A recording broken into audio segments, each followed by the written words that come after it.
යේසුස් ක්‍රිස්තුස් වහන්සේගේ නාමයෙන් ඔබ සියලු දෙනාටම දෙවියන් වහන්සේගේ ආශිර්වාද පතනවා. නැවත වාරයක් දෙවියන් වහන්සේගේ සෙනගට දෙවියන් වහන්සේගේ වචනේ බෙදා ගැනීමට හැකියවීම ගැන මම දෙවියන් වහන්සේට ස්තුතිවන්ත වෙනවා. ඉතාමත්ම ප්‍රීතිමත් දෙයක් තමයි මට දෙවියන් වහන්සේගේ වචනේ බෙදා ගැනීමට හැකියවීම. මං හිතන්නේ දැන් හුඟක් කට්ටියට මේ වචනය ඇසීමට ලැබීමට සැලසෙනවා. මට හුඟක් කට්ටිය කතා කරනවා. ඒ වගේම පණිවිඩත් වෙනවා. මේ වචනේ ඉතාමත් මාගනා කියලා. ඒකින් මම හුඟක් සැහැමිරපත් වෙනවා. මම නෙවෙයි දෙවියන් වහන්සේගේ වචනය. මම දෙවියන් වහන්සේගේ කරුණාව උදෙසා කරුණාව තුලින් එතුමාගේ වචනය මම ප්‍රකාශ කරනවා. ඒ නිසා මම ඒ ගැන හුඟක්ම ප්‍රීතිවත් වෙනවා. හුඟක් කට්ටියට යම් ප්‍රශ්න තිබ්බා. ඒ ප්‍රශ්නත් ඇතිවීම ඉතාමත්ම හොඳයි. දෙවියන් වහන්සේගේ වචනේ පිළිබඳ බැලෑරුම් ඇතුළට යනකොට අපිට හුඟක් දේවල් දැනගන්න අවශ්‍යයි. දෙවියන් වහන්සේගේ වචනේ තියෙන්නේ අපිට දැනගන්න. දැනගන්න තමයි දෙවියන් වහන්සේ සූදානම් කරලා තියෙන්නේ.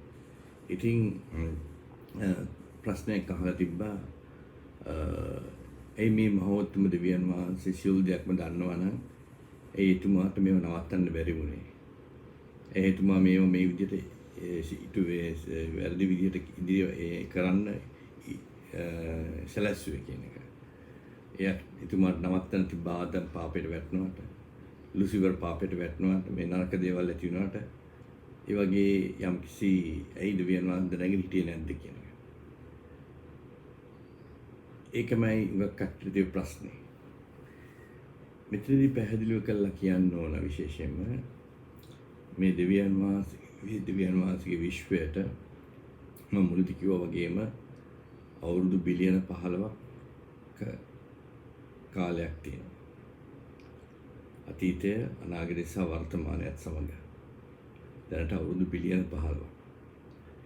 නමුත් අපේ පෘථිවියේ මනුෂ්‍යයාගේ ක්‍රියාවලිය සහ පැවැත්ම තියෙන අවුරුදු 6000යි. මේ දක්වා ආදම්ගේ පටන් අපි දක්වා අද දක්වා අපිට තියෙන අවුරුදු 6000ක කාලයක්. මේ අවුරුදු 6000ක් තුල ලෝකේ ජනගහනය බිලියන 7ක් පමණ වෙනවා. ඒතර අපේ ඉතිහාසයේ තියෙන අවුරුදු 6000කට දන්න පමණ. නමුත් මේ විශ්වයම ඉතාමත්ම ප්‍රබලයි, විශාලයි. ඒක තමයි මම කිව්වේ ඒකට අවුරුදු බිලියන 15ක් තියෙනවා. ඒතර අවුරුදු බිලියන 15යි අවුරුදු 6000 අතර ලොකු පාතරයක් තියෙනවා. අවුරුදු 6000 කියන්නේ අවුරුදු බිලියන 15ක් එක්ක ගත්තම සසඳනකොට තාමත්ම ස්වල්ප අල්ප දෙයක්. ඒ වගේම තමයි පැහැදිලි කරන්න ඕන. නමුත් ඒක වෙනම ඉගැන්වීමක් වෙනම දවසක කරන්න ඕන. ආදම්ට ප්‍රථමයෙන් දෙවියන් වහන්සේ විසින් මේ මුළු විශ්වයම මැව්වා.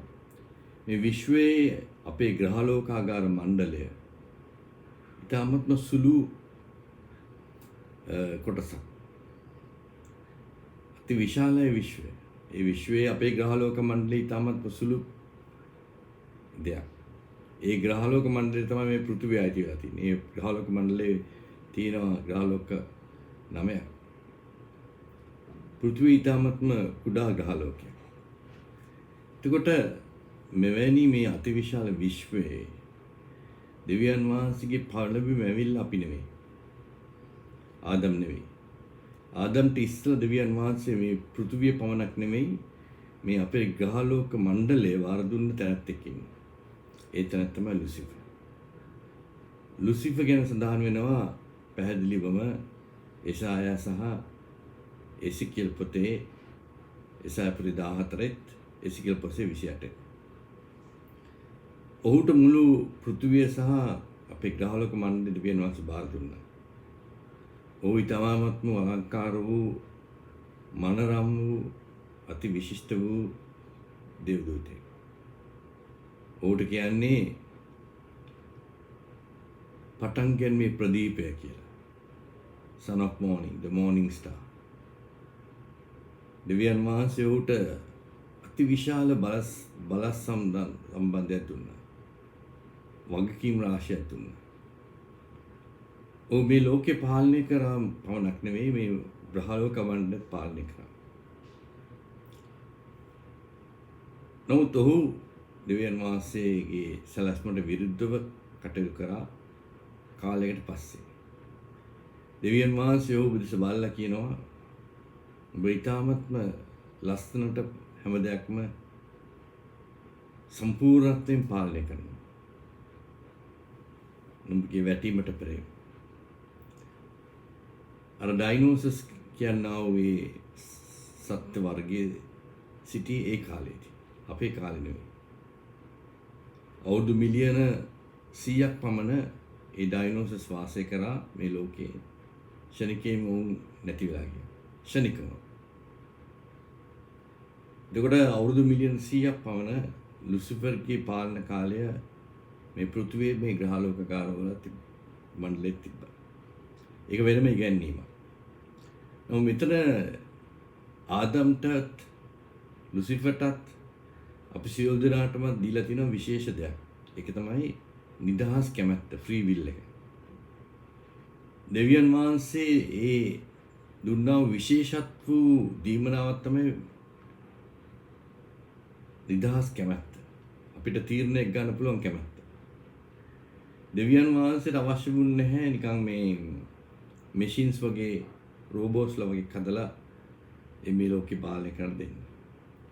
දෙවියන් වහන්සේට අවශ්‍යයි දෙවියන් වහන්සේගේ ස්වරූපය පමණක් නෙවෙයි දෙවියන් වහන්සේගේ ප්‍රේමය සැබෑ ලෙස අත්දකින්න. දෙවියන් වහන්සේගේ ප්‍රේමය වන අගාපේ නැත්තම් පූජාසනීය ප්‍රේමය කිරීමට කැමැත්තක් අවශ්‍යයි. ඒ කැමැත්ත තමයි දුන්නේ. ඒ කැමැත්තෙන් අපිට තීරණයක් ගන්න පුළුවන් අපි මොකක්ද කරන්නේ. දෙවියන් වහන්සේගේ කැමැත්තත් සමග සසඳලා ඒකට එකඟ වෙනවද නැත්නම් අපි අපිට විරුද්ධව දෙවියන් වහන්සේ විද්‍යාරණ කැමැත්තට. දෙවියන් වහන්සේට අවශ්‍ය දෙවියන් වහන්සේ නිදහසේ මේ නිදහසේ කැමැත්ත අනුව අපිට දෙවියන් වහන්සේට ප්‍රේම කරන්න හැකියාව. ඉතින් මෙතනදී මේ නරක ඇති කලේ දෙවියන් වහන්සේ නෙවෙයි. අපේ තීරණය අනුව අපේ නිදහස් තීරණය අනුව අපි තීරණය කරා අපි මේක ගන්නවා. අපේ මාර්ගය යනවා. අපේ මාර්ගය යෑමේදී අපිට අපි ඇති කරන්නා වූ අපේ දුෂ්ට ක්‍රියා නිසා තමයි මේ ලෝකෙ මේ තත්ත්වයට ඇතිලා තියෙන්නේ. යේසුස් වහන්සේ වුණත් ගෝලයන් තෝරා ගැනීමේදී ගෝල දොස් දෙත් තෝරගත්තා. යුදස්වත් තෝරගත්තා. නමුත් යේසුස් වහන්සේ දැනගෙන හිටියා යුදස් ඌව පාවා දෙනවා කියලා. මුලින්දම. නමුත් තෝරගත්තා. ඒ තෝරගැනීමේ තීරණය තියෙන්නේ එකිනෙකාට. මගේ තීරණය අනුව තමයි මම කරන දේවල් මට ඇති වෙලා තියෙන ලොකු ප්‍රශ්න බලමු. මට අභියෝග සමහර අභියෝග වලට මම තමයි වාක් කියන්න ඕන. මගේ තීරණ නිසා මම මේ ප්‍රශ්න වලට අභියෝග කරනවා. මම ගන්න තීරණ නිසා. මගේ නිදහස් කැමැත්ත නිසා මට නොකුත් අභියෝග ඇති වෙනවා. ඒ නිසා දෙවියන් වහන්සේ විසින් මේ ඇතිදිල කළා නැහැ. දෙවියන් වහන්සේ දුන්නා වේ අපේ නිදහස් කැමැත්ත නිසා තමයි මේ தත්ත්වය ඒ වගේ ඇති වෙලා තියෙන්නේ. නමුත් දෙවියන් වහන්සේගේ ඥානය අනුව දෙවියන් වහන්සේ දන්නා මේ දේ සිදු වෙනවා. දෙවියන් වහන්සේට අවශ්‍ය වුණේ ඒක නවත්තන්න. නමුත් දෙවියන් වහන්සේ මාර්ගය සලසලා තියෙනවා අපිට නැවත වාරයක් අපේ කැමැත්ත අනුව මේ මාර්ගයට එන්න. ඒක තමයි යේසුස් වහන්සේගේ ගැලවීමේ අවස්ථාව, මුදවා ගැනීම අවස්ථාව දුන්නා. ඒ අවස්ථාවෙන් ප්‍රයෝජනය යන්නේ කොච්චරද? දෙවියන් වහන්සේ යේසුස් වහන්සේගේ ගැලවීමේ මාර්ගය පිළි අරගෙන එතුමා ගාවට එන්නේ කී දෙනෙක්ද? තමත් ස්වල්ප කට්ටිය. ඒකට දෙවියන් වහන්සේ වා කියන්නේ. දෙවියන් වහන්සේ අවස්ථාව දීලා තිනවා මාර්ගය සලකලා අපි තමයි අපේ අතේ තියෙන්නේ. ඒ නිසා සහෝදර සහෝදරනි අද අපි තාමත්ම වැදගත් දෙයක් අවබෝධ කරගත යුතුයි. අපි පසුගිය සතිවල දෙවියන් වහන්සේගේ මේ විශ්වයේ තියෙන පරිමාණ ඒ පරිමාණ පිළිබඳ අපි අවබෝධයක් ලබා ගත්තා. ඒ පරිමාණ තුල අපි අපේ මරණයෙන් පස්සේ අපි කොහොමද මේ පරිණාම වලට නික්මේ යුත්තේ? දෙවියන් වහන්සේ සූදානම් කරලා තියෙන මේ මහිමාන්විත අත්දැකීම, මහිමාන්විත බලාපොරොත්තුව පිළිබඳ අපි සාකච්ඡා කරනවා දෙවියන් වහන්සේ අපිට ඒකට ආශිර්වාද කරනවා. අද මම සාකච්ඡා කරන්න යන්නේ විශේෂයෙන්ම ඉතාමත්ම ඒකටමත් ඍජුවම සහ වක්‍රාකාරයෙන් සම්බන්ධ තවත් ඉතාමත් වැදගත් දෙයක්. ඒක තමයි මම සඳහන් කරලා තියෙනවා මේ අද පණිවිඩයේ නම හැටියට දෙවියන් වහන්සේගේ රහස්ථානය කුමක්ද? දෙවියන් වහන්සේ විසින් සූදානම් කරලා තියෙන රහස්ථානය. දෙවියන් වහන්සේගේ සෙනඟ උදෙසා. දෙවියන් වහන්සේගේ තෝරාගත් වූ සෙනඟ උදෙසා විශේෂයෙන්ම. ඒ ස්ථානයේ කොහෙද? ඒ ස්ථානයේ කුමක්ද? ඒ ස්ථානෙට නික්ම යන්නේ කොහොමද? මම මේ ජීවත් වෙන මේ ශරීරය තුලින්. ඒක අපි අවබෝධ කරගන්න ඕන. අපි පළමුව කියවමු මැතිව් සුභාරංචියේ 13 වෙනි පරිච්ඡේදයේ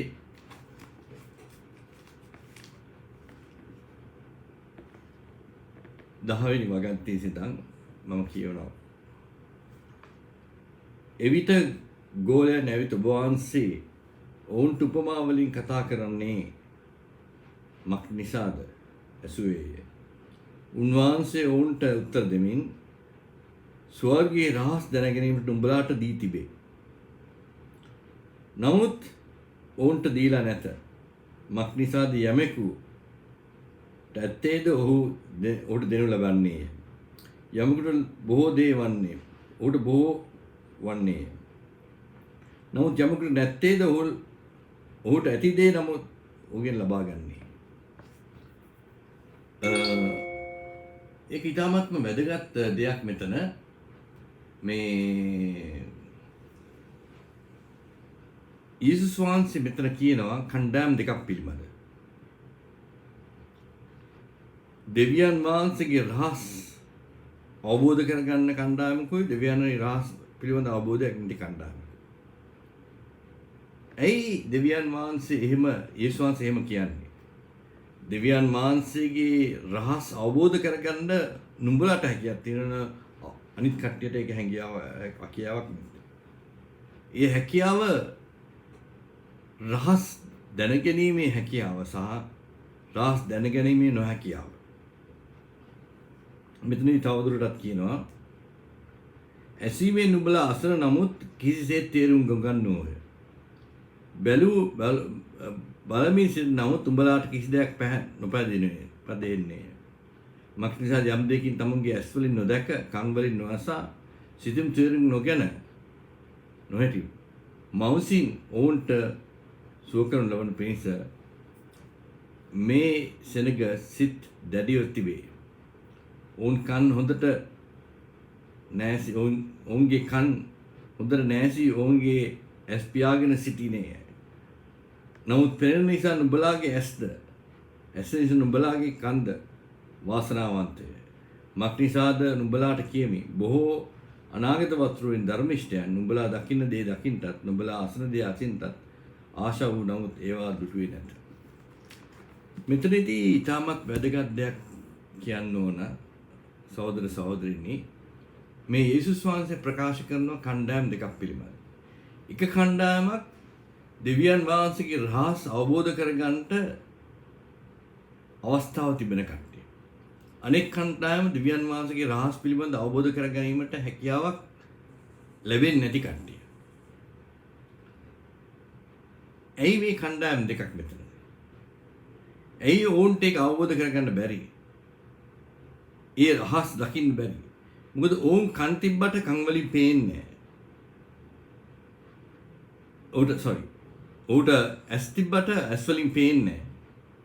කන් වලින් ඇහෙන්නේ නැහැ. හදවත දැනෙන්නේ නැහැ. මොකද ඌන්ට දකින්න අවශ්‍යතාවයක් නැහැ, ආසාවක් නැහැ. බලාපොරොත්තුවක් නැහැ. ඒ නිසා තමයි දෙවියන් වහන්සේගේ යේසුස් වහන්සේගේ පැමිණීමේදී යුදෙව් ජාතියට, ඊශ්‍රායල් ජාතියට දෙවියන් වහන්සේගේ පණිවිඩය උංගාව තිබ්බට ඔවුන්ට යේසුස් වහන්සේගේ පැමිණීමේ යේසුස් වහන්සේගේ එළිදරව්ව ලබා ගන්න බැරි වුණා.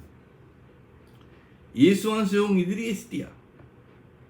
යේසුස් වහන්සේ ආවේ දෙවියන් වහන්සේගේ වචනයට අනුව වචනේ ප්‍රකාශ පරිදි තමයි යේසුස් වහන්සේගේ පැමිණීම සිදු වුණේ. ඊශ්‍රායල් දේශයට. නමුත් යේසුස් වහන්සේගේ පැමිණීම අවබෝධ කරගන්න ඔවුන්ට බැරි වුණා. ඔවුන්ගේ ඇස් වසාගෙන සිටියේ. කන් වසාගෙන සිටියේ. හදවත විවෘතක දරදඬු කරගෙන හිටියේ. මේක නෑ, මේක වෙන්න බෑ. මෙයා නෙමෙයි. ඒ නිසා තමයි ක්‍රිස්තුස් වහන්සේ කියන්නේ මොවුන්ට ඇස් තිබ්බත් පේන්නේ නෑ. මොවුන්ට කන් තිබ්බත් ඇහෙන්නේ නෑ. මොවුන්ගේ හදවත තිබ්බත් දැනෙන්නේ නෑ. සහෝදර සහෝදරිනි, අද එවැනි දෙයක්ම තමයි සිදු වෙන්නේ. හුඟක් සෙනගට යේසුස් වහන්සේගේ දේවල් අභිරහසක් වෙලා තියෙනවා. ඒව දැනගැනීමට කිසිම කැමැත්තකුත් නැහැ. ඒව දැනගැනීමෙන් ඔවුන්ට තියෙන ප්‍රයෝජනය පිළිබඳව ඔවුන් විමසනවා සමහර වෙලාවට. ඒ නිසා තමයි සහෝදර සහෝදරිනි අපි අවබෝධ කරගන්න ඕන දෙවියන් වහන්සේගේ මේ වචනය, දෙවියන් වහන්සේගේ වචනය කියවීම පමණක් නෙවෙයි. මේ වචනය අවබෝධ කර ගැනීමට නම් ඒ වචනය පිළිබඳ තියෙන අවබෝධය පමණක් නෙවෙයි අවශ්‍ය වෙන්නේ වචනේ ඇතුළට ගැනීමේ හැකියාව. ඒ නිසා තමයි දෙවියන් වහන්සේගේ වචනය කියන්නේ මේ වචනය අනුභව කරන්න කියලා.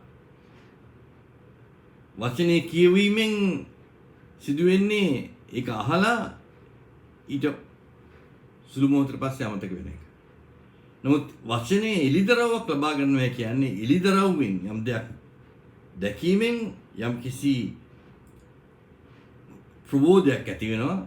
ප්‍රබෝධය තුලින් අපිට යම් කිසි කැමැත්තක් ඇති වෙනවා මේක අපි තුලට ගන්න. ඒ නිසා තමයි යේසුස් වහන්සේ කිව්වේ නුඹලාට මේ රහස් දැනගැනීමේ අවස්ථාව තියෙනවා.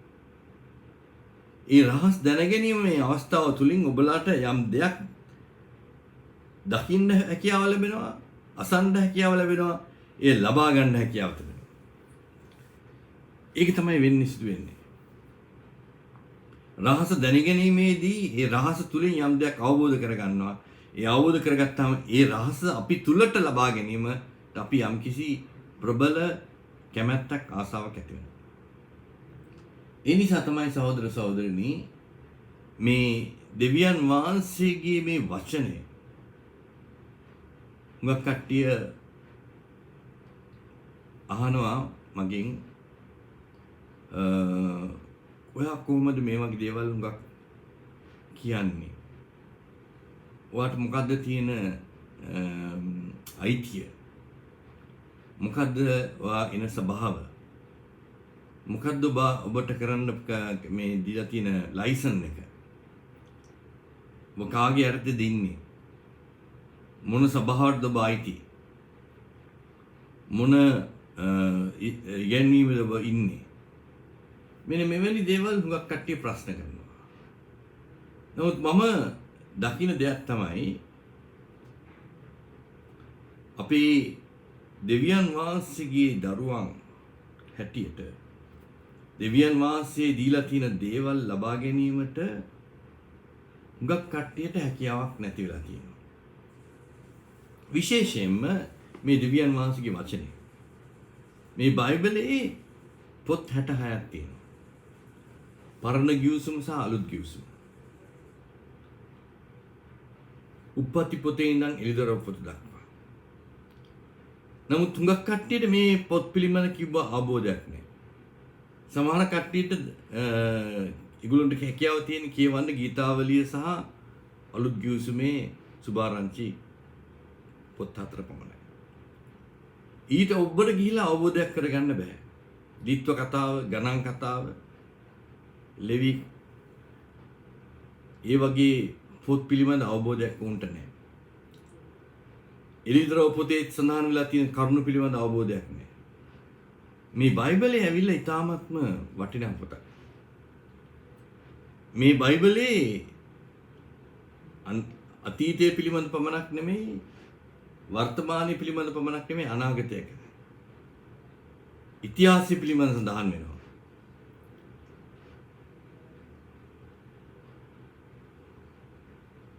දෙවියන් වහන්සේගේ සැලැස්ම පිළිබඳ සඳහන් වෙනවා. නොයෙකුත් එළිදරව් මේ තුල තියෙනවා. ඒ එළිදරව් ලබා ගැනීමට අපිට හැකියාවක් නෙවෙයි පමණක් නෙවෙයි මේක අවශ්‍යතාවයක් තියෙනවා. මේ බයිබලයේ හැම පොතක්ම අපි අවබෝධ කරගන්න ඕන. සමහර ඉක්න එක අවශ්‍යතාවයක් නැහැ කියලා. ඇයි අපිට එළිදරව් කියවන්න අවශ්‍ය? එළිදරව් වල තියෙන සඳහන් කරලා තියෙන දේ. නික්ම යාම, ditwa කතාව, ලෙවි පතාව, ගණන් කතාව. ඒ වගේ නොයෙකුත් පොත් 66ම දේවල් අපි අවබෝධ කරගන්න ඕන. යම් කෙනෙක් කියනවා නෑ මට ඒක අවශ්‍යතාවයක් නෑ කියලා. එහෙමනම් දෙවියන් වහන්සේ මෙවැනි බයිබලයක් ලිවීම කිසියම් වැඩකට නැති වැඩක්. දෙවියන් වහන්සේ මේ මුළු සම්පූර්ණ බයිබලය දුන්නා කියන්නේ අපිට ඒ සම්පූර්ණ අවබෝධ කරගන්න ඕන. ඒ නිසා තමයි සහෝදර සහෝදරනි ක්‍රිස්තුස් වහන්සේ මේ ලෝකෙට පැමිණියාම එදා සිටියේ ෆරිසිවරු සහ සදුසිවරු ඔවුන්ට තිබ්බ දෙවියන් වහන්සේගේ වචනේ ටෝරා පරණ ගිවිසුම උන් ගාව තිබ්බා. ඒ පරණ ගිවිසුමේ යේසුස් වහන්සේ පැහැදිලිව ඔවුන්ට කතා කරන්න කිව්වා මේ පරණ මේ පොත්වල කියවපන් මේ මා ගැන සඳහන් වෙනවා කියලා. නමුත් උඹලට අවබෝධ කරගන්න බෑ. උඹලා ඒක බලන්න අහන්න කැමති නෑ, දකින්න කැමති නෑ. ඒ නිසා ඔවුන් නිරන්තරයෙන්ම යේසුස් වහන්සේගෙන් ඇහුවා නුඹට කවුද මේ බලය දීලා තියෙන මේක කියන්නේ? කාගේද මේ උගන්වීම ඔබ කරන්නේ? දවසක් ඔක්කොම එක්කවල ඒ යුදෙව් නායකත්වය උඩ කතා කරලා කිව්වා උඹ කියපන් අපිට උඹට කාගේ බලයෙන්ද මේව කරන්නේ? කවුද උඹට තියෙන මොකද්ද තියෙන අයිතිවාසිකම? කාගේද මේ ඉගැන්වීම? කවුද නුඹට මේක කරන්න කිව්වේ? අපි දන්නවා නුඹගේ පසුබිම. නුඹ වඩුවෙක්ගේ පුතෙක්. නුඹ මේ ප්‍රදේශයේ හිටියේ. කවුද නුඹට දීලා තියෙන මේ වගකීම? යේසුස් වහන්සේ ඇහුවා හරි. මම උඹලට එකක් කියනවා. උඹලා වගේ අහන්නේ මගේ අයිතිය මොකද්ද මේක කරන්න තියෙන අයිතිය? මට තියෙන ලයිසන් එක මොකද්ද කියන්නේ? මම උඹට ප්‍රශ්නයක් අහනවා. යෝහාන් බෞස්මගේ බෞස්මය ස්වර්ගීය බෞස්මය නැත්නම් මනුස්සයෙක්ද? ඒක උන්ගේ ප්‍රශ්නයක්. උන් ටිකක් පස්සට ගිහිල්ලා අපි කිව්වොත් මේක ස්වර්ගීය කියලා එහෙනම් ඇයි අපි එතුමා විශ්වාස කරන්නේ නැත්තේ? මනුස්සයෙක් කිව්වොත් මිනිස්සු අපිට ගල් ගහයි මිනිස්සු විශ්වාස කරන්නේ යවත්. ඕන්ගේ අපි කියන්නේ කාගෙන්ද කියලා. ඒත් මමත් කියන්නේ. සහෝදර සහෝදරනි මම කියන්නේ දෙවියන් වහන්සේගේ සත්‍යය තියෙනවා. යේසුස් වහන්සේ කිව්වා සත්‍යය නුඹ අවබෝධ කරගනි සත්‍යය නුඹව නිදහස් කරයි. ඒ නිසා මේ සත්‍ය අපි අවබෝධ කරගන්න ඕන. සත්‍ය තුලින් අපි දෙවියන් වහන්සේගේ රහස් අවබෝධ කරගෙන අපි මේ රහස් තුලින් අපේ ජීවිතයට බලපාන ප්‍රධානම දෙය ලබා ගත යුතුයි. අපි ඇයි මේක අපිට රහසක් වෙලා තියෙන්නේ? මේ දෙවියන් වහන්සේගේ වචනේ අපිට පැහැදිලිව අපිට ලබා ගන්න හැකියාව. ඇයි සමහර කට්ටිය මේ බයිබල් අපි අල්ලන් ඉන්න බයිබලෙම අරගෙන ඒක තේර ගන්න බැරුව ඉන්නේ ඇයි? හේතුවක් තියෙනවා. ඇයි ක්‍රිස්තියානි කියනව ආගම් 3000ක් බවට පත් වෙලා තියෙනවා. කතෝලික ආගම, ඇංග්ලිකානු ආගම වගේ මොමලක් නෙවෙයි. ඒ ප්‍රධාන පෙළේ. ඊට අමතරව මුළු ලෝකෙම තියෙනවා නිකායන්, ක්‍රිස්තියානි නිකායන් 3000ක්. එකක් දෙක නෙවෙයි 3000ක්. ඒ හැමෝම හරිද? හැමෝම වැරදිද? හැමෝම භාගයට හරිද? එහෙම කියන්න බෑ. මොකද ඒ හැමෝටම යම් කිසි මිනිස්සෙක් විසින් ගොඩනගා වූ පාඨමාලාවක් තුල තමයි වුන් ගමන් කරන්නේ. නමුත් ඕ දෙවියන් වහන්සේගේ සැලැස්මට සම්පූර්ණයෙන් පටහැනි ඔහුගේ ක්‍රියාවලිය. දෙවියන් වහන්සේ ක්‍රිස්තියානි ආගම නිර්මාණය කළා නැහැ. දෙවියන් වහන්සේගේ වචනය තමයි ප්‍රකාශ වුණේ. වචනේ තමයි දෙවියන් වහන්සේ මිනිස්යාට දෙවියන් වහන්සේ ඒක තෝරාගත් අවසරයකට දෙන්නේ. ඉතින් මේ වචනේ අපි අවබෝධ කරගන්න ඕනේ. වචනේ එළිදරව් ලබා ගත යුතුයි. ඒ නිසා මේ රහසක් තියෙනනේ රහස අවබෝධ කරගන්න ඕන. රහස අවබෝධ කරගන්න හේතු කීපයක්ම තියෙනවා. අපි බලා බලමු ඒක මොකක්ද කියලා. උප්පත්ති පොතේ 3 වෙනි පරිච්ඡේදයේ 8 සහ 9.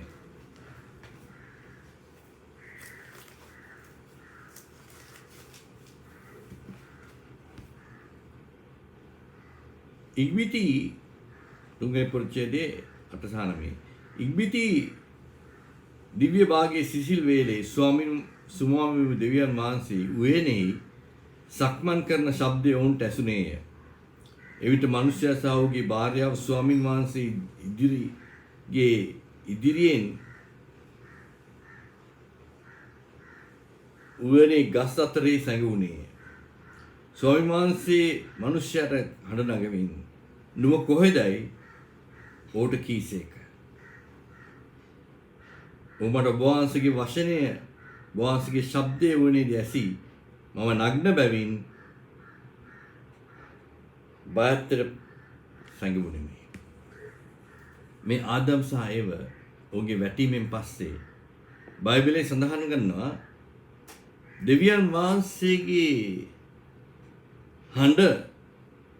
දෙවියන් වහන්සේගේ හඬ යුවනේ සක්මන් කරනවා. දෙවියන් වහන්සේගේ හඬ යුවනේ සක්මන් කරන වෙලාවේදී ඕම් කරේ මොකද්ද? ඕම් ඒ හඬ ඇසිලා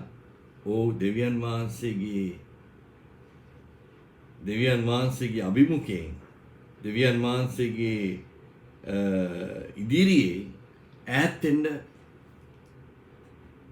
ගස් අස්සේ හැංගෙන්න පටන් ගත්තා. යේසුස් වහන්සේ ඔවුන්ගේ ගාන ඔබ කොහෙද ඉන්නේ දැන්? ඒ කියන්නේ දෙවියන් වහන්සේ විසින් ඔහුට සූදානම් කරපු ස්ථානයෙන් ඔවුන් ඔබට ගිහිලා වෙනස් ස්ථානයක සිටිනවා. ඒ නිසා තමයි සහෝදර සහෝදරයනි දෙවියන් වහන්සේගේ හඬ ඔහුට ඇහුණා. හඬ ගමන් කරනවා. හඬ උයනේ ගමන් කරන ශබ්දය උන්ට ඇසුණා. එවිට දෙවියන් වහන්සේගේ අභිමුඛයෙන් ඈත්ව ඔහු ගස් අස්සේ හැංගුණා. අපි බලමු 3 වෙනි පරිච්ඡේදයේ 22 ඉඳන් 24 දක්වා. තවද ස්වාමී වූ දෙවියන් වහන්සේ බලව මිනිසයා යහපත සහ නපුරු දැනගැනීමේ අපගේ කෙනෙක් බවට පත් වුණේ. දැනුද ඔහු තමගේ අත දිගුකොට ජීවන වෘක්ෂයේ ගෙන සදාකාලේ ජීවත් වන පිණිස කියා යම් භූමියකින් ඔහු ගන්නා ලද වූ එය වවන ස්වාමීන් වහන්සේ ඒදන් උයනේ ඔහු පිටත් කළසේක. මෙසේ උන්වහන්සේ මිනිසයා පිටතගෙන එළවා ජීවන වෘක්ෂයේ මාර්ගය රැකවලන් පිණිස ඒදන් උයනට නැගෙනහිරෙන් කෙබිරි වරුන්ද හැම අතටම කැරකෙවෙන ගිනිමය කඩුවක් පිහිටුවසේක. ටිකක් පැහැදිලි කරත් එහෙම දැන් මේ පිළිබඳ කතාන්දරය ආදම් සහ ඒව පාපයටපත් වෙනවා.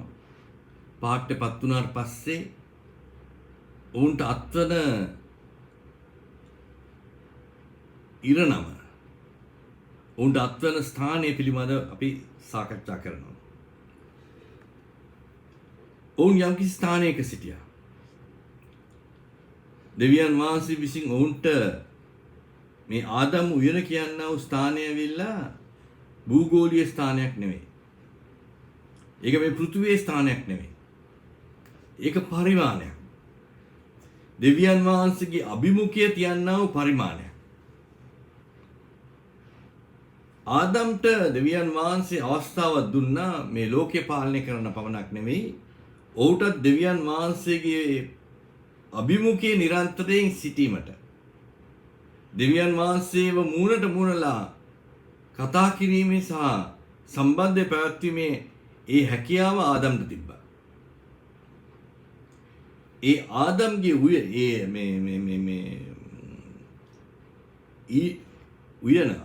ඊඩන්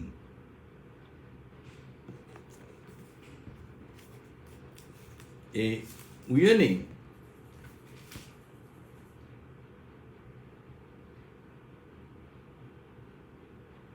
ඒදන් උයනේ ඒදන් උයනෙන් ඔවුන්ව නික්මෙව්වා. ඔවුන් කොහෙටද නික්මෙව්වේ? පෘථිවියටමයි. මිනිස්සයා ගත්ත තැනට මිනිස්සයා හැදුව තැනටම මිනිස්සයා දුන්නා. මිනිස්සයා කොහෙන්ද ගත්තේ ස්ථානෙටම නැවත වාරයක් ආදම්ට ඇරියා.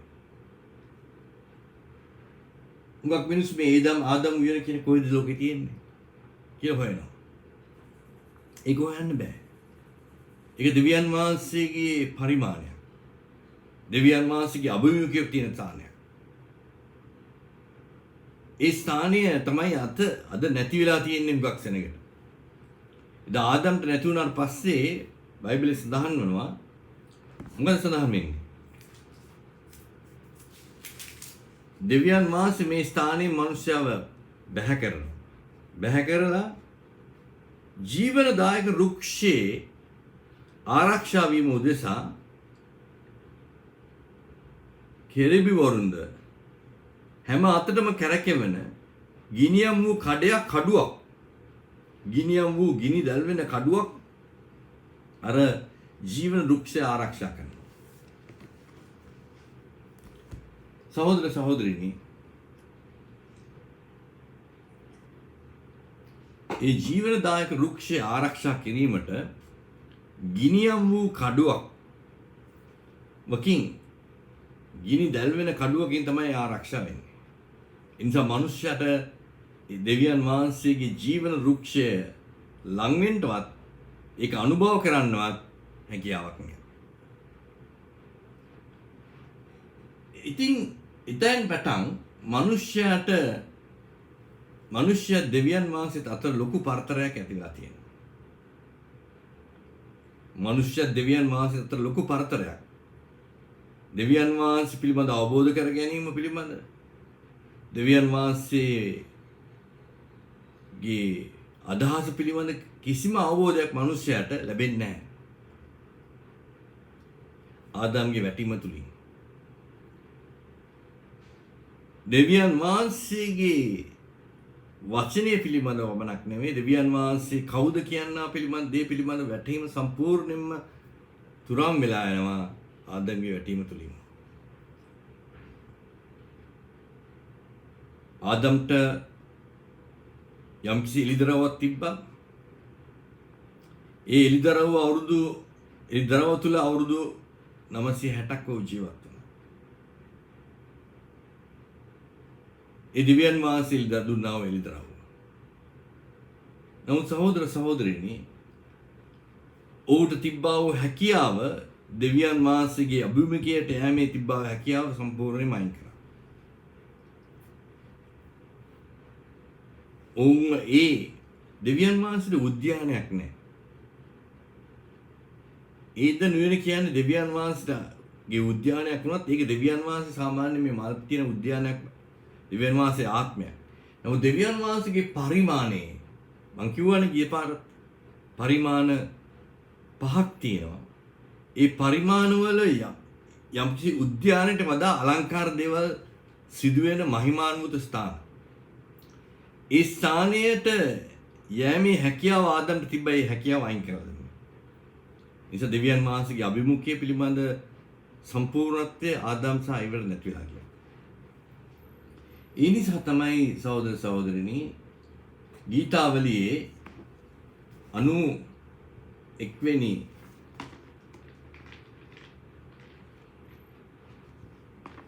පරිච්ඡේදයේ ගීතාවලි 91 වෙනි පරිච්ඡේදයේ කියනවා මහෝත්මයන්ගේ රාජස්ථානයේ වසන තැනැත්තේ ස්වර්ණ පරාක්‍රමයන්ගේ සෙවණෙහි වාසය කරන්නේය. මහෝත්තමයන්ගේ රහස්ථානයේ වාසයක් වසන තැනැත්තේ ස්වර්ග පරාක්‍රමයන්ගේ සෙවණෙහි වාසය කරන්නේ. දැන් හුඟක් කට්ටිය මේ ගීතාවලියේ 190 ගීතාවලිය නිරන්තරයෙන්ම කියලා ඒකේ බලයක් තියෙන. ඒ ගීතාවලියට බලයක් නැහැ. නමුත් මේ ගීතාවලිය කියන ඉතාමත් වැදගත් දෙයක් තියෙනවා. ඒ තමයි මෙතන කියන මහෝත්තමයන්ගේ රහස්ථානය. මහෝත්තමයන්ගේ රහස්ථානයේ වසන තැනැත්තා. මහෝත්තමයන්ගේ රහස්ථානයේ වසන තැනැත්තා සර්ව පරාක්‍රමයන්ගේ සෙවණෙහි වාසය කරන්නේ. අන්න ඒ අත්දැකීම තමයි ආදම්ට ලැබුණේ. ආදම් නිරන්තරයෙන්ම වාසනා කර සිටියේ මොකද්ද? තානේ. දෙවියන් වහන්සේගේ සෙවණේ. දෙවියන් වහන්සේගේ රහස්ථානේ. දෙවියන් වහන්සේගේ අභිමුඛයේ. දෙවියන් වහන්සේ ඔහුට දුන්නා වූ මේ පෘථුවියට සීමා වුණාට ඔහුට දුන්න නික්මීමේ හැකියාව. දෙවියන් වහන්සේගේ අභිමුඛයේ ඍජුවම නික්මීමේ අවස්ථාව දීලා තිබුණා. දෙවියන් වහන්සේ ආත්මයක්. දෙවියන් වහන්සේ ආත්මයක් නම් දෙවියන් වහන්සේගේ මේ හැම පරිමාණවලට නික්මලා දෙවියන් වහන්සේගේ දේවල් අත්දැකීමේ හැකියාව ආදම්ට එදා ලුසිෆර් දුන්නා වගේ ආදම්ට ලබා දීලා තිබුණා. මේ හැකියාව නැති වුණා ගියා ඔහුගේ වැටීම තුලින්.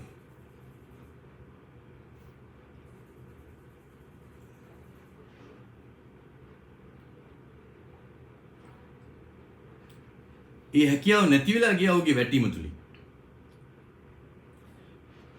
නැති වෙලා ගියේ කොහොමද? ඔව් දෙවියන් වහන්සේ සූදානම් කරලා තිබ්බේ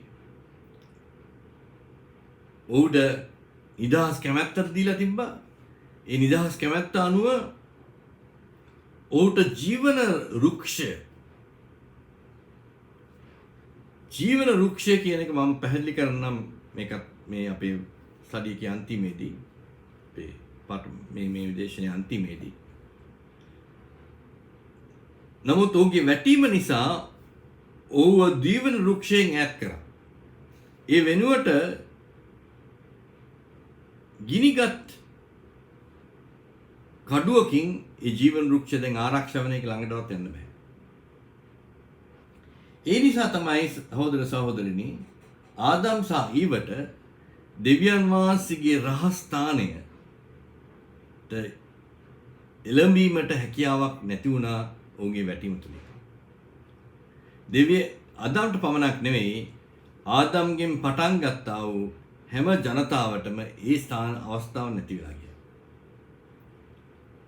ඒ නිසා තමයි මෙතන ගීතාවලියේ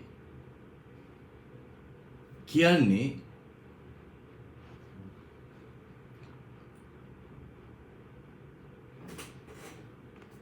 මහෝත්තමයන් වහන්සේගේ රහස්ථානයේ වසන තැනැත්තා සර්ව පරාක්‍රමයන්ගේ සෙවණෙහි වාසය කරන්නේ. මේ අත්දැකීම තමයි ආදම්ට තිබ්බේ. ආදම් නිරන්තරයෙන්ම දෙවියන් වහන්සේගේ රහස්ථානයේ වාසය කරා. ඒ රහස්ථානයේ වාසය කිරීම නිසා ඔහුට දෙවියන් වහන්සේගේ නිරන්තරයෙන්ම සෙවණෙහි සිටියා. අපි සඳහන් කරන දෙවියන් වහන්සේ තම සිහිල් වෙලාවේ දෙවියන් වහන්සේගේ හඬ උයනේ ගමන් කරා. දෙවියන් වහන්සේට උයන් නැහැ. දෙවියන් වහන්සේගේ විශ්වයේ තියෙන පරිමාණ. අනේ පරිමාණයකට ගිහිලා දෙවියන් වහන්සේගේ ඒ රහස් ස්ථානයේ දෙවියන් වහන්සේගේ රැකවරණය උන්ට අත්දකින්න හැකියි. ඒ නිසා අපි බලන්න ඕන මොකද්ද මේ රහස්ථානේ? මේ රහස්ථානෙන් අපිට ඒ නික්මෙන්න අවස්ථාව නැතිනම් මොකද්ද මේ රහස්ථානය කියලා අපි අවබෝධ කරගන්න ඕන. ගීතාවලියේ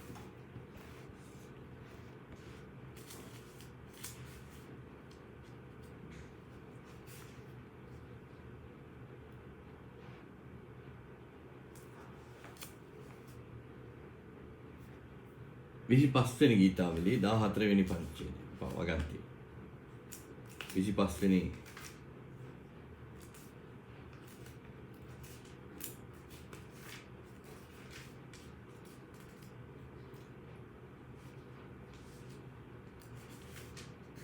දාහතරේ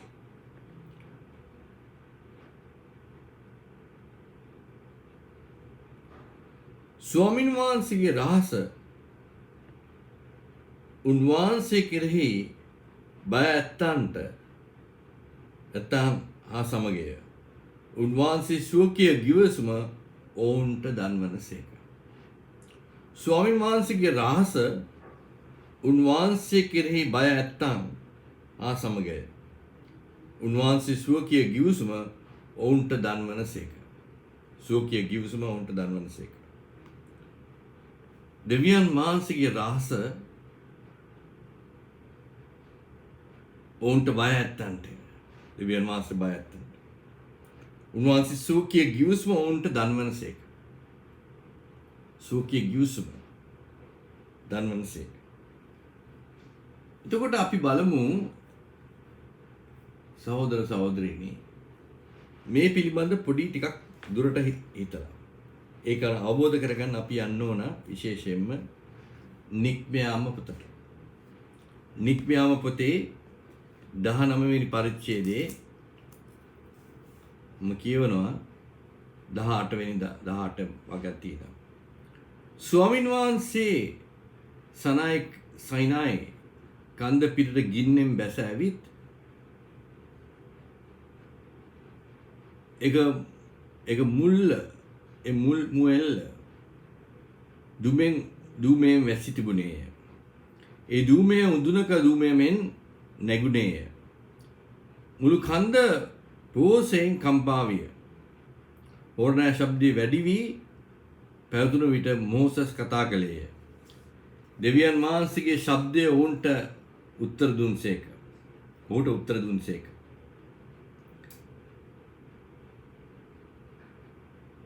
ස්වාමීන් වහන්සේ සයිනෑ කඳු මුදුනට බැසවුත් කඳු මුදුනේ මෝසස්ට කඳු මුදුන මෝසස් කැඳ වූසේක. මෝසස් නැගී ගියේය. ස්වාමීන් වහන්සේ මෝසස්ට කතා කොට බැස යව බලන පිණිස සෙනග ස්වාමීන් වහන්සේගේ වෙතට සීමා බිඳගෙන අවුත් ඔවුන්ගේ බොහෝ දෙනෙක් නොනස්නා පිණිස සීමා ඉක්මවා නොයන ලෙස ඔවුන්ට අණ කරපො. ස්වාමීන් වහන්සේ ළඟට එන පූජකයන්ද ස්වාමීන් වහන්සේ ඔවුන්ට පහර දෙන්න පිණිස තමන් පවිත්‍රව තබා ගත්තා.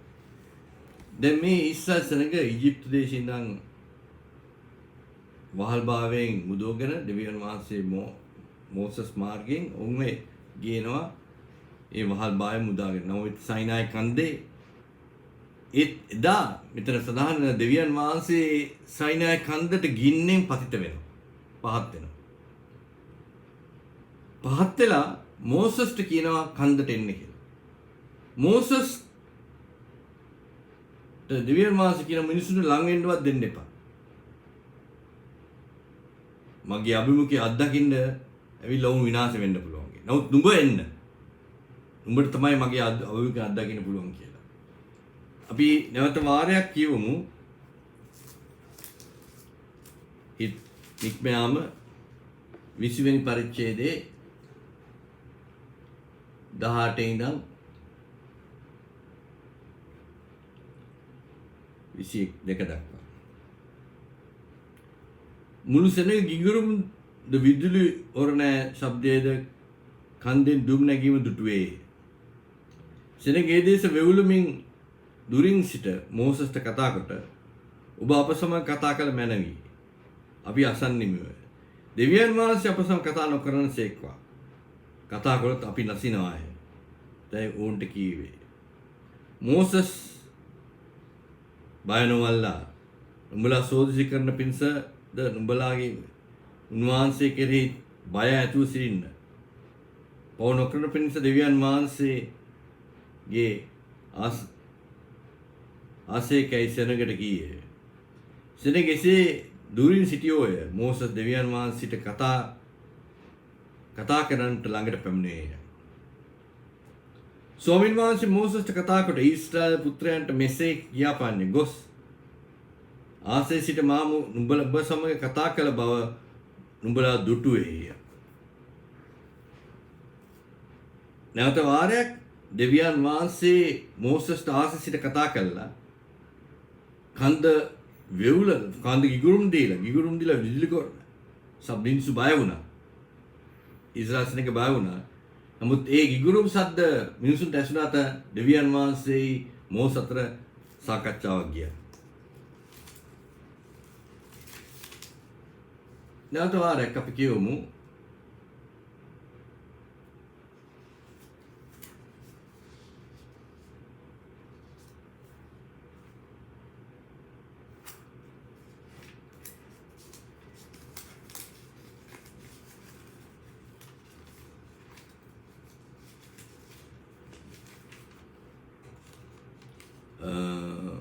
නික්මයාම 24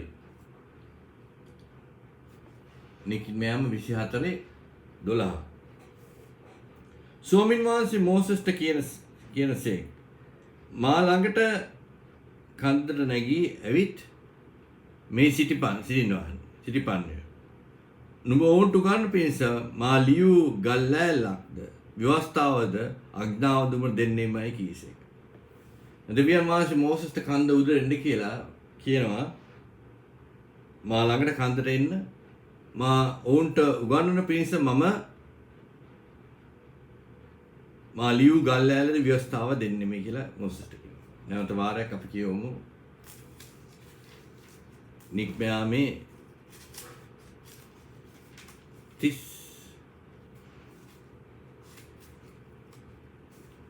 31 18 වෙනි වගන්තිය. උන්වහන්සේ සයනය කන්ද පිටදී මෝසස් සමග කතා කර කෙළවර වූ කල දෙවියන් වහන්සේගේ ඇඟිල්ලෙන් ලියන ලද ගල්ලෑලි වූද සාක්ෂිද ලෑලි දෙක ඔවුන්ට දෙනසේක. පළමුව කන්දට එන්න කියලා දෙවියන් වහන්සේ සමග ඔහු කතා කරනවා. කතා කරාට පස්සේ කතාව කෙළවුරුනාට පස්සේ දෙවියන් වහන්සේගේ ඇඟිල්ලෙන් ලියන ලද ගල්ලෑලි සාක්ෂි ලෑලි දෙක ඔහුට දුන්නේ. තවදුරටත් පොඩ්ඩක් කියවන්න ඕන.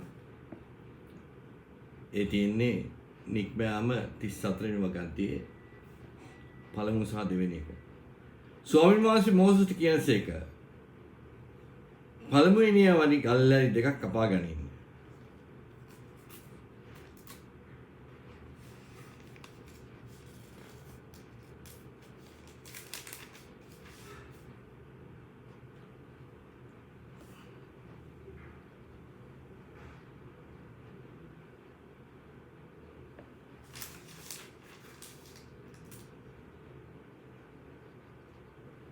තිස් දෙකේ මම කිව්වේ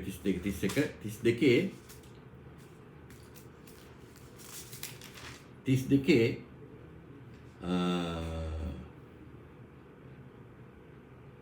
15 ඉඳන් 16 දක්වා. එවිට මෝසස් හැරී තමන් අතින් සාක්ෂි ලෑලි දෙක රැගෙන කන්දෙන් බැස්සේය.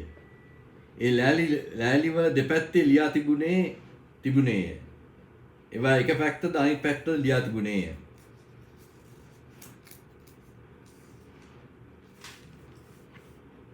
දෙවියන් වහන්සේගේ කර්මාන්තයේද ලෑලි සිට පිට ගොඩනගන ලද ලියවිල්ල දෙවියන් වහන්සේගේ ලියවිල්ල විය.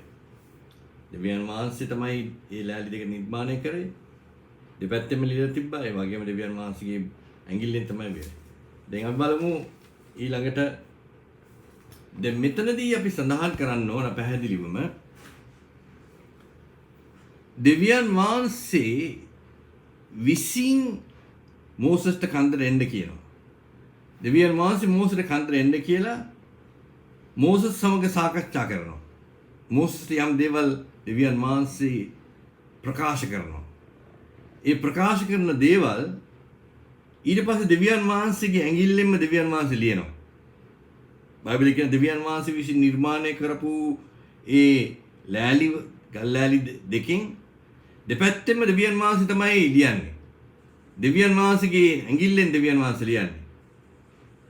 දෙවියන් වහන්සේ ලියලා මෝසස්ට දෙනවා මේක දෙවියන් වහන්සේගේ සෙනඟට ගෙනියන්න කියලා. බලන්න ඊටම කොතරම් අලංකාර දෙයක්ද කියලා දෙවියන් වහන්සේගේ ඇඟිල්ලෙන්ම ලියලා දෙවියන් වහන්සේගේ සෙනඟට ගෙනියන්න කියලා මෝසස්ට කියනවා. මෝසස් මේක ගෙනියන්න සූදානම් වෙනකොට දෙවියන් වහන්සේ කියනවා උඹගේ සෙනඟ අනාචාරයේ හැසිරෙනවා. පාපයේ හැසිරෙනවා. ඉක්ම පල්ලෙහාට ඵලයන් කියලා. දෙවියන් වහන්සේ මෝසස් ඒ දෙක අරගෙන එනවා. අරගෙන ඇවිල්ලා ඔහු දකින්නද මුන්ගේ අනාචාරයේ හැසිරීම. ඒ ගල්ලැලි දෙකම පොළොව මත ගසනවා. සුණු විසිල් වෙලා කුඩු වෙලා යනවා. මොකද්ද මේ සුණු විසිලා යන්නේ? දෙවියන් වහන්සේ විසින් නිර්මාණය කරපු දී ගල්ලැලි දෙකේ දෙපැත්තෙම ලිව්වේ කවුද? දෙවියන් වහන්සේ. දෙවියන් වහන්සේ විසින්ම ලිව්වේ දෙවියන් වහන්සේගේ ඇඟිල්ලෙන් තමයි දෙවියන් වහන්සේ ලිව්වේ. ඒක විනාශ වෙලා යනවා. ඊට පස්සේ දෙවියන් වහන්සේගේ විනිශ්චය ඇති වෙනවා මේ ඊශ්‍රායල් සෙනඟට. ඇති වුණාට පස්සේ දැන් දෙවියන් වහන්සේ දවස් 40ක් මෝස සමග ප්‍රකාශ කරලා දවස් 40ක් මෝස සමග ඉඳලා දෙවියන් වහන්සේ දුන්නා වූ ඒ දෙවියන් වහන්සේගේ ගිවිසුම නැමැත්තා වූ ඒ දෙවියන් වහන්සේ ගිවිසුම නැමැත්තා දෙවියන් වහන්සේගේ වචනය උන්ට නැති වෙලා යනවා. නමුත් දෙවියන් වහන්සේ නැවත වාරයක් උඩ දෙවෙනි අවස්ථාවක් දෙනවා. ස්වාමීන් වහන්සේ මෝසස්ට කියන 34 වෙනි පරිච්ඡේදයේ 1 2 3. ස්වාමීන් වහන්සේ මෝසස්ට කියනසේක පළමු ඒවා වැනි ගල්ලැලි දෙකක් කපා ගනින්න. නුඹ විසින් බින්ද පළමු ලෑලි විරුත් වචන ඒලිය වැලිවල ලියන්නේ මේ. අලුයම වෙලේදී සැදීම් සිරු උඩියම ඉන්න සයිනයි කන්ද නැගී ඇවිත් එහි මා ඉදිරියේ පෙනී සිටින්න. දෙවියන් වහන්සේ කියනවා නැවත වාරයක් අර බින්දුරු කඩ වලට උඹලා විසින් ගල්ලැලි දෙකක් අරගන්න. කඳු මුදුනට එන්න කියන ගල්ලැලි දෙක අරගෙන. 37 තවද ස්වාමීන් වහන්සේ මෝසස්ට කතා කොට මේ වචන ලියා ගනින්න. මක්නිසාද මේ වචන ලෙස මම නුඹ සමග ඊසාල් සමගද ගිවිසුමක් කෙරෙහිමි. ඔහු දවස් 40ක්ද රාත්‍රී 40ක්ද කෑම නොකා වතුර නොබී ස්වාමීන් වහන්සේ සමග සිටියේ. උන්වහන්සේ ගිවිසුමේ වචන දස ලෑලිවල ලියා දුන්සේ. සහෝදර සහෝදරියනි, මෙතන පැහැදිලි කරනවා දෙවියන් වහන්සේ දෙවැනි අවස්ථාවේදී මෝසස්ට කිව්වා උඹ ගල්ලැලි දෙක අරගෙන උඩට එන්න කියලා. ඊට පස්සේ දෙවියන් වහන්සේ කිව්වා මේ මං කියන දේ උඹ දැන් ලියාගනි. පළමු අවස්ථාවේදී මොකද වුනේ? දෙවියන් වහන්සේගේ ඇඟිල්ලෙන් තමයි හැම දෙයක්ම ලිව්වේ. ඒක නැති වෙලා ගියා. ඍජුවම දෙවියන් වහන්සේගෙන් දෙවියන් වහන්සේ සෙනඟට. මෝසස් ඒක ගිනියන පුද්ගලෙක් පමණයි. නෝ දෙවෙනි අවස්ථාවේදී මෝසස්ට කිව්වා නුඹ ගල්ලැලි දෙයක් අරන් උඩට එන්න. ඒකේ නුඹ ලියාගන්න. දෙවියන් වහන්සේ කියනවා මෝසස් ලියාගන්න. ඒකට මේ පළමු පොත් 5 මෝසස් තමයි ලිව්වේ.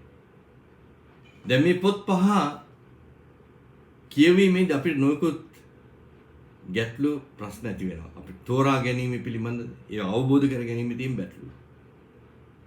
ඊශ්‍රායල් ජනතාවට මේක තමයි තිබෙන ප්‍රශ්නේ. දෙවියන් වහන්සේගේ වචනේ දැක ඒක හරියට කරගන්න බෑ. යේසුස් වහන්සේ කියන අවබෝධ කරගන්න හැකියාවක් තිබෙන්නේ නැහැ. එනිසා සහෝදර සහෝදරියනි, දෙවියන් වහන්සේ මෝසස්ට සයිනායි කන්දර එන්න කියලා දෙවියන් වහන්සේ ඌට දවස් 40ක් සහ රාත්‍රී 40ක් ඔහු යම් දෙයක් කිසි දෙයක් කන්නේ නැතුව ඒ කන්දේ ඉඳලා දෙවියන් වහන්සේ ඌට ප්‍රකාශ කරනවා. ප්‍රකාශ කරන හැම දෙයක්ම දෙවියන් වහන්සේගේ ඇඟිල්ලෙන් දෙවියන් වහන්සේ ලියනවා. දෙවියන් වහන්සේ මේක ගෙනියනවා සෙනඟට ගෙනියන්න කියලා. ඒක තමයි විනාශ වුනේ. දෙවැනි අවස්ථාවේදී දෙවියන් වහන්සේ නෙවෙයි ලියන්නේ. මෝසස් ලියන්නේ. දෙවියන් වහන්සේ කියන දේ මෝසස් අහගෙන ලියනවා. ඒක මෝසස් අහගෙන ලියන දේ තමයි මේ පොත්වල තියෙන්නේ. ඒක මෝසස්ගේ මෝසස් උට දකින විදිහට ඕ ලියලා තියෙනවා. නමුත් ඒ ලියන විලාසය තුල දෙවියන් වහන්සේගේ රහස ඔක්කොම හැංග වෙලා තියෙනවා. දෙවියන් වහන්සේගේ සත්‍ය හැංග වෙලා තියෙනවා මේක ඇතුලේ. ඒක අවබෝධ කරගන්න දෙවියන් වහන්සේගේ ආත්මය අවශ්‍යයි. ඒ නිසා තමයි සහෝදර සහෝදරිනි අපිට දෙවියන් වහන්සේ දීලා තියෙන මේ මහෝත්තම අවස්ථාව තමයි මේ රහස් අවබෝධ කර ගැනීමට. මේ රහස් අවබෝධ කර ගැනීමට තමයි යේසුස් වහන්සේගේ ප්‍රකාශ වීම සිදු වුනේ. යේසුස් වහන්සේගේ ප්‍රකාශ වීම සිදු වුනේ ක්‍රිස්තුස් වහන්සේ මේ ලෝකයට ප්‍රතිත වුනේ වාක්‍යානන් හැටියට. වචනේ හැටියට තමයි මේ ලෝකෙ. වාක්‍යානු මාංශය ගත්තා. යේසුස් වහන්සේ තුල තිබ්බේ වචනේ. වචනේ තමයි ප්‍රකාශ වුනේ. ඒ නිසා සහෝදර සහෝදරිනි මෙතනදී අපි දකිනවා සයිනායි කන්දට ඇවිල්ලා පළමු වතාවේදී දෙවියන් වහන්සේ මෝසස්ට අවස්ථාවක් දුන්නා දෙවියන් වහන්සේගේ ප්‍රබල පරිමාණයකට නික්ම වෙලා දෙවියන් වහන්සේගේ දේවල් දකින්න. දෙවියන් වහන්සේ උන්ට පෙන්눔 කරා. දෙවියන් වහන්සේ උන්ට කියලා ඉදිරිපත් කරාම දැන්. නමුත් දෙවියන් වහන්සේ විසින් තමයි ලිව්වේ. ඒක කෙලින්ම ඍජු පණවිඩයක් දෙවියන් වහන්සේ විසින් ලිව් දේ ඊශ්‍රායල් ජනතාවට. දෙවියන් වහන්සේ ලිව්වේ මෝසස් නෙවෙයි. නමුත් ඒක විනාශ වුණා. ඔහුගේ තියෙන උන්ට තිබ්බා වූ වාසනාව තිබ්බේ නැහැ ඒ දේ ලබා ගන්න. නමුත් දෙවැනි අවස්ථාව දෙවියන් වහන්සේ දුන්නා උන්ට. මොකද පළමු අවස්ථාවෙන් උන්ට හැකියාවක් නැහැ. මේ දෙවියන් වහන්සේගේ දේවල් ඍජුව ලබා ගන්න. ඒ වගේ තමයි අපිටත් සහෝදර සහෝදරිනි අපිට අවස්ථාවක් තියෙනවා දෙවියන් වහන්සේගේ දේවල් ඍජුව ලබා ගන්න. නමුත් ඒව අපි අයින් කරොත් එහෙම අපිට ඒ අවස්ථාවක් නැති වෙලා යන්න පුළුවන්. ඊශ්‍රායල් ජනතාවට ඒ අවස්ථාවක් නැති වෙලා ගිහින් දැන් අවුරුදු කොච්චර කල්ද? අවුරුදු 4000ක් තාම වචනේ හරියට අකර අවබෝධ කරගන්න බෑ ඊශ්‍රායල් ජනතාවට. ඔවුන් පරණ කිවිසුමේ නීතියට තව ඔවුන් ඉන්නේ. එසෑ 53 ක්‍රිස්තුස් වහන්සේ කියන තියෙන ඒක අවබෝධ කරගන්න බැරුණා. ක්‍රිස්තුස් වහන්සේ ඔවුන් තුලට ගියා ඔවුන් අවබෝධ කරගත්තේ. ඔවුන් තුල ගමන් කරා. පණිවිඩේ ගෙනාවේ වචනේ ගෙනාවේ ඔවුන්ට පළමුවත. ඒක ලබා ගන්න හැකියාවද වාසනාව ඔවුන්ට තිබ්බේ. දෙවියන් වහන්සේ ඔවුන්ට තමයි අවස්ථාව දුන්නේ.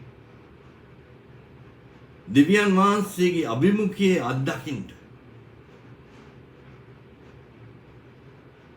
ඉමෑනුවෙල් දෙවියන් වහන්සේගේ ප්‍රකාශ වීම අත්දැකීමට උන්ට හැකියාව තිබේ. සහෝදර සහෝදරිනි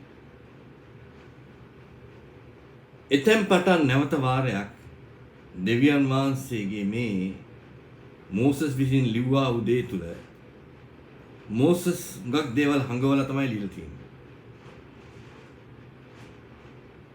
ඒ හංගවලා නිසා අපිට ඒක අවබෝධ කරගන්න දෙවියන් වහන්සේගේ ආත්මය අවශ්‍යමයි. ඒ නිසා තමයි යේසුස් වහන්සේ කියන්නේ සත්‍ය ආත්මයන් වහන්සේ આવොත් එහෙම නුඹලට හැම දෙයක්ම අවබෝධ කරලා දෙයි. එහෙමනම් අපි කතා කරන්නේ මේ දෙවියන් වහන්සේගේ රහස් වූ ස්ථානය. මේ රහස් වූ ස්ථානයට නික්ම වෙන්න තියෙන අවස්ථාව දෙවියන් වහන්සේ අපිට ක්‍රමක්‍රමයෙන් ලබා දෙන්න කටයුතු කරනවා. එදා මෝසස්ට දෙවියන් වහන්සේ අවස්ථාව දුන්නා වගේම ඊශ්‍රායල් දේශයට ඊශ්‍රායල් ජනතාවට අවස්ථාව නැති වෙලා ගියා. මෝසස් හැම දෙයක්ම දැක්ක පමණක් නෙමෙයි අවබෝධ කරගත්ත පමණක් නෙමෙයි මෝසස් දෙවියන් වහන්සේගේ පරිණතභාවය ලබා ගත්තා. මෝසස් සයිනායි කන්දේ නම් පල්ලෙහාට ඇවිල්ලා කිව්වේ මොකද දවස් 40ක් නිරාරව කිව්වා මිනිස්සයා ජීවත් වෙන්නේ රොටි වලින් නෙමෙයි දෙවියන් වහන්සේගේ මුඛයෙන් නික්ම වෙන හැම වචනයකින්ම. ඒ වගේම තමයි යේසුස් වහන්සේ කිව්වේ දවස් 40ක් නිරාරව ඉඳලා යේසුස් වහන්සේ මේ පරීක්ෂාවට ලක් වෙන කිව්වේ මිනිස්සයා ජීවත් වෙන්නේ රොටි වලින් නෙමෙයි දෙවියන් වහන්සේගේ වචනේ. ඒතකොට මේ දෙවියන් වහන්සේගේ මේ වචනේ අපිට දැන් පරණ ගිවිසුමක් තියෙනවා, අලුත් ගිවිසුමක් තියෙනවා. පරණ ගිවිසුමේ ටෝරා එක පරණ ගිවිසුම පොත් පහ, අනාගත වක්තුන්ගේ පොත්. නමුත් මේ ඔක්කොම තියාගෙන අපිට මේක හරියාකාරව අවබෝධ කරගන්න ලොකු ගැටලු තියෙනවා. අපිට හුඟක් දේවල් මේකේ රහස් භාවයක් ඇතිලා තියෙනවා. ඒ නිසා තමයි කියන්නේ දෙවියන් වහන්සේගේ රහස් ස්ථානයේ සිටින තැනත්තර තමයි ඊතුමාගේ මහෝත්තම රැකවරණය ලබා ගන්න හැකියාව. මහෝත්තම දයාව ලබා ගන්න හැකියාව ලැබෙන්නේ. දෙවියන් වහන්සේගේ රහස් ස්ථානයේ වැජඹෙන පුද්ගලයාට. ඒ රහස් ස්ථානයේ ජීවත් වෙන පුද්ගලයාට. ඒ නිසා දෙවියන් වහන්සේගේ රහස් ස්ථානය කොතනද තියෙන්නේ? ඒ රහස් ස්ථානය ප්‍රකාශ වුණේ කොහොමද? රහස් ස්ථානෙ නික්ම යන්නේ කොහොමද? කියන දේ තමයි අපි මේ සාකච්ඡා කරමින් සිටින්නේ. මෝසස්ට හැකියාව ලැබුණා. මෝසස්ට කිව්වා දෙවියන් වහන්සේ වෙතට එන්න කියලා. මෝසස්ට හැකියාව ලැබුණා දෙවියන් වහන්සේගේ රහස් ස්ථානයේ දවස් 40ක් සහ රාත්‍රී 40ක් ගත කළා දෙවියන් වහන්සේගේ දේවල් ලබාගෙන අනුභව කරලා පල්ලෙහාට එන්න. නමුත් ඊශ්‍රායල් ජනතාවට ඒ අවස්ථාව නැති වෙලා ගියා. මොකද දෙවියන් වහන්සේ උන්ට රහස් එළිදරව් කළ බවනක් නෙමේ රහස් සමග තමයි ඔහු පල්ලෙහාට ආවේ. ඇඟිල්ලෙන් ලිව්වේ. නමුත් ඒ දේ නැති වෙලා ගියා. ඒ රහස් දේ නැති වෙලා ගිය නිසා මෝසස්ගේ කිව්වා දැන් නුඹ ගල්ලැල කරන් එන්න මම කියන දේ ලියා ගන්න. නමුත් ඒ කියන දේ ලබා ගන්න ඊශ්‍රායල් ජනතාවට බැරි වුණා. ඔවුන් මේ ටෝරා පරණ ගිවිසුම තියාගෙන දෙවියන් වහන්සේ විරුද්ධව කටයුතු කරා. අනාගත වස්තු වලින් ගෙවුවා දෙවියන් වහන්සේ මෙහෙමයි කියන්නේ කියලා ඒත් ඕක රමාගෙන ඔහු ලබා ගන්න. දෙවියන් වහන්සේ වචනේ තියාගෙන වැරදි දේ කරනවා. ආරෝන්ගේ පුතු තුන්දෙනා උපූජකවරුන් ඔව් දෙවියන් වහන්සේගේ වචනේ තියාගෙන හරි දේ වැරදි විදිහට කරා. වැරදි පූජාවක් ඉටු කළ ඔවුන් විනාශ වෙලා ගියා. ඊශ්‍රායල් රජවරු වැරදි දේවල් කරනවා. දෙවියන් වහන්සේ වචනේ තියාගෙන. ක්‍රිස්තුස් වහන්සේ මේ ලෝකයට එනකොට එතුමා ආවේ මේ ලෝකයට දෙවියන් වහන්සේගේ වාක්‍යය හැටියට, වචනේ හැටියට. නමුත් උන්ට ඒක අවබෝධ කරගන්න බැරි වුණා. උන්ට වචනේ තලට නික්මන්න බැරි වුණා. වචනය අනුභව කරන්න බැරි වුණා. ඒ නිසා තමයි යේසුස් කිව්වේ මාගේ ශරීරය අනුභව කරන්න. මාගේ ලේ බොන්න. යම් කිසි තැනක් මාගේ ශරීරය අනුභව කරන්නේ නැද්ද? මාගේ ලේ බොන්නේ නැද්ද? ඌට ජීවනය නැත්තේ. ඌ මා තුළ සිටින්නෙත් නැත, මා ඌ තුළ සිටින්නෙත් නැත. යම් කිසි කෙනෙක් මා තුළ සිටනවා නම් මාගේ වචනය ඌ තුළ සිටිනවා. සහෝදර සහෝදරනි, අද මේ දේශනේ ටිකක් දිග වැඩි. මේ දේශනේ ඊළඟ කොටසක් තියෙනවා. මම ඊළඟ ඉරිදා මේක කියන්න බලාපොරොත්තු වෙනවා. නමුත් මට එකක් කියන්න අවශ්‍යයි. දෙවියන් වහන්සේ දා මෝසස්ට හැකියාව ලබා දුන්නා. දෙවියන් වහන්සේගේ රහස් ස්ථානයට නික්මලා දෙවියන් වහන්සේගේ රහස් අවබෝධ කරගන්න. ඒ අවබෝධ කරගත්ත රහස් ඊශ්‍රායල් ජනතාවට ඒ විදිහටම ලබා දෙන්න තමයි දෙවියන් වහන්සේ සැලසුම් කරේ. ඒ නිසා තමයි ඔහු කෙලින්ම ඔහුගේ ඇඟිල්ලෙන් ඔහු විසින් නිර්මාණය කරපු ගල්ලෑලි වලින් ඔහු දෙපැත්තම ලීලා මෝසස් දුන්න මේක ගෙනියන්නේ. නමුත් ඒ ගෙනිච්චනම් මෝසස් වෙන්නේ ඩිලිවරි බෝයි කෙනෙක් විතරයි. මෙසෙන්ජර් කෙනෙක් විතරයි. දෙවියන් වහන්සේගේ ඍජු පණිවිඩයක් මිස්සා ජනතාව. නමුත් ඒ අවස්ථාවේ ඒ හැකියාව නැති වෙලා ගියා. පළමුව තිබ්බ හැකියාව ආදම් නැති කරගත්තා. ආදම් නැති කරගත්ත වැටීම තුලින් ගිනිගත් කඩුවකින් ජීවන වෘක්ෂය ආරක්ෂා වෙනවා. දැන් ඊළඟට දෙවියන් වහන්සේ දුන්නා ඔය ගිවිසුම දෙවියන් වහන්සේගේ පණිවිඩය දෙවියන් වහන්සේගේ රහස තුලට නික්මෙන්න වැජඹෙන්න තිබ අවස්ථාව නැති වෙලා ගියා. ඒ රහස් දෙවියන් වහන්සේගේ ඇඟිල්ලෙන් ලියපු රහස් විනාශ වෙලා ගියා. කඳුපාවල මෙවුන්ගේ තිබ්බා වූ ඒ පාපිෂ්ඨත්වයේ තුල. නමුත් දෙවියන් වහන්සේගේ කරුණාව තියෙන නිසා දෙවියන් වහන්සේ තවදුරටත් අවස්ථාවක් දුන්නා. මෝසස්ට කිව්වා ගල් දැක අරන් එන්න. මම කියන දේ ලියා ගන්න. නමුත් මෝසස් ලියන දේ තමයි ලියලා තියෙන්නේ. පළමුණු පොත් පහම මෝසස් ලියලා තියෙන්නේ. නමුත් මේ පොත් පහේ තියෙන දේවල් අවබෝධ කරගන්න උන්ට බෑ. මේ පොත් පහේ තියෙන දේවල් අවබෝධ කරගන්න සුද්ධාත්මයන් වහන්සේ අවශ්‍යයි. ඒ නිසා තමයි යේසුස් වහන්සේගේ ප්‍රකාශ වීම ඉතාමත් වැදගත් වන්නේ. යේසුස් වහන්සේ ප්‍රකාශ වුණේ දිව්‍යන් වහන්සේගේ වාක්‍යයන් අනුව. ඒ ප්‍රකාශ වීමේදී ඊශ්‍රායල් ජනතාවට ඔහුගේ දේවල් ලබා ගන්න බැරි හැකියි. අපිටත් ඒ වගේ තමයි. අපි යේසුස් වහන්සේගේ ප්‍රකාශ වීම හරියාකාරව අවබෝධ කරගන්නේ නැහැ. සුද්ධාත්මයන් වහන්සේගේ පැමිණීම අවබෝධ කරගන්නේ නැහැ. දෙවියන් වහන්සේගේ රහස් ස්ථානය කියන තැන මොකක්ද කියලා අවබෝධ කරගන්නේ නැහැ. ඒක මම පැහැදිලි කරනවා ලබන සතියේදී. නමුත් එතෙන්පත් ඒ දක්වා සහෝදර සහෝදරියනි රහස් ස්ථානයක් තියෙනවා. ඒ රහස් ස්ථානෙට නික්මනු තමයි අපිට හැකියාව ලැබෙන්නේ. ඒ රහස් ස්ථානයේ සිටනවා නම් තමයි අපිට හැකියාව ලැබෙන්නේ. මෙතන තියෙනවා වගේ ඒ රහස් ස්ථානයේ නික්මනොත් තමයි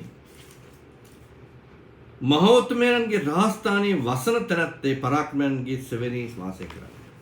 දෙවියන් වහන්සේගේ සෙවණේ වාසය කරන්න නම් ඒ සෙවණේ රැකවරණය ලබා ගන්න නම් රහස් ස්ථානය තුල සිටිය යුතුයි. ඒ රහස් ස්ථානය ලබා ගැනීම තමයි යේසුස් වහන්සේ ප්‍රකාශ වීම සිදු වෙන්නේ.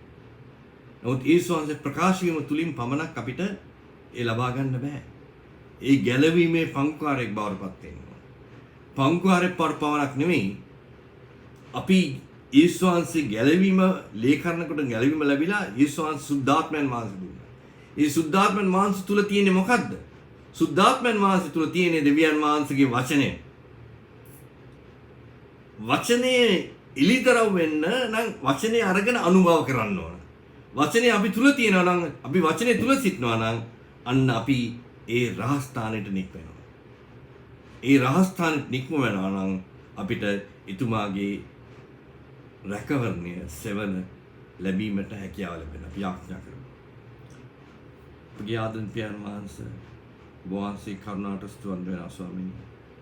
මේ පරිවිඩේ තව කොටසක් අපි ඊළඟ ඉදා වහන්සේගේ සෙනඟ සමග බෙදා ගන්න කැමති වෙනවා. මේ දක්වා මේ පණිවිඩේ ස්වාමීනි වහන්සේගේ රහස් ස්ථානය ඊසා ජනතාවට නැති වෙලා ගියා. ආදම් නැති කරගත්තා. ඊසා ජනතාව නැති කරගත්තා. නමුත් වහන්සේ කරුණාව නිසා වහන්සේ අපිට ඒ අවස්ථාව, ඒ මාර්ගය සලසා දීලා තියෙනවා. ඒ මාර්ගයට පිවිසෙන්න වහන්සේගේ ආත්මය අපිට දීලා තියෙනවා. වහන්සේ ගැලවීම අපිට දීලා තියෙනවා. නිසා මම වහන්සේගේ ඉල්ලා සිටින්නේ කරුණාවෙන්. වහන්සේ කරුණා කර අපට වහන්සේගේ ඒ රහස් ස්ථානය අවබෝධ කරගෙන එය දැකගෙන ඒට නික්මලා එය තුල සිටිලා වහන්සේගේ සෙවණේ රැකවරණය ලබා ගැනීමට හැකියාව අවස්ථාව ලබා දෙන්නේ යේසුස් වහන්සේගේ නාමයෙන් ආමේන්.